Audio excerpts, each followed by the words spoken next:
بسم اللہ الرحمن الرحیم۔ السلام علیکم تمام دیکھنے والوں اور سننے والوں کو خوش آمدید۔ میں ہوں عمران اور آپ لوگ دیکھ رہے ہیں میرا چینل عمران وائس۔ ایک روز آپ صلی اللہ علیہ وآلہ وسلم بیت اللہ میں نماز پڑھ رہے تھے کہ عقبہ بن معیط آیا اور آتے ہی اپنی چادر اتار کر رسول اللہ صلی اللہ علیہ وآلہ وسلم کے گلے مبارک میں ڈال دی اور بیچ در پیچ دینے شروع کر دیے۔ آپ صلی اللہ علیہ وآلہ وسلم کا دم گھٹنے لگا۔ اتنے میں ابو بکر رضی اللہ تعالی عنہ کو پتہ چلا، وہ تشریف لائے اور دھکے دے کر اس ملعون کو ہٹایا۔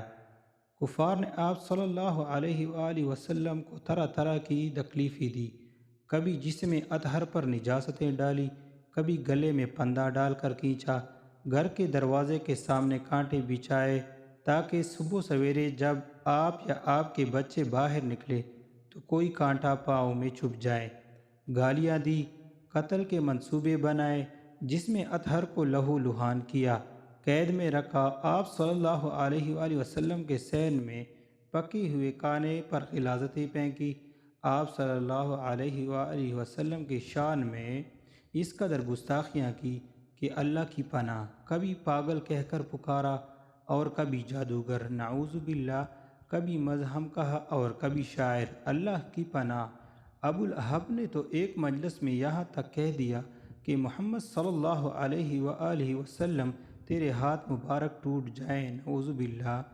قارئین سرور کائنات حضرت محمد صلی اللہ علیہ وآلہ وسلم پر کس قدر سختیاں کی گئی، صرف و صرف دین کی بنیاد پر۔ اللہ تعالیٰ کا لاکھ لاکھ درود و سلام ہو آپ صلی اللہ علیہ وآلہ وسلم پر اور ان کفار پر اللہ کے فرشتوں کی اور تمام انسانوں کی لعنت ہو جنہوں نے آپ صلی اللہ علیہ وآلہ وسلم کو پریشان کیا۔ آمین یا رب العالمین۔ اگر ہماری ویڈیو آپ لوگوں کو پسند آئی ہو تو ہمارے چینل کو سبسکرائب کریں اور ویڈیو کو لائک کریں۔ شکریہ۔